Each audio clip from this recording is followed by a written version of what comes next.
আমার এই টবে দুটো ছোট্ট ছোট্ট করলা গাছ হয়েছে। এই গাছটা একটু বেশি বড় হয়ে গেছে, তাই এটাকে সাপোর্ট দিয়ে বেঁধে দিব।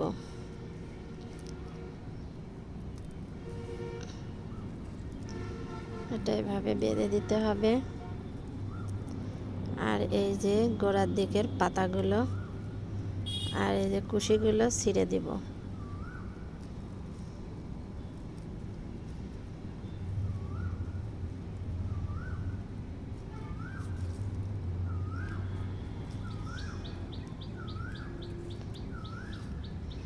এখন এই যে আগার দিকে কিন্তু খুব তাড়াতাড়ি বড় হয়ে যাবে। এই গাছটা এখনো অনেক ছোট, তারপরে যে এই হলুদ হয়ে গেছে, এই পাতাগুলো ছিঁড়ে দিব।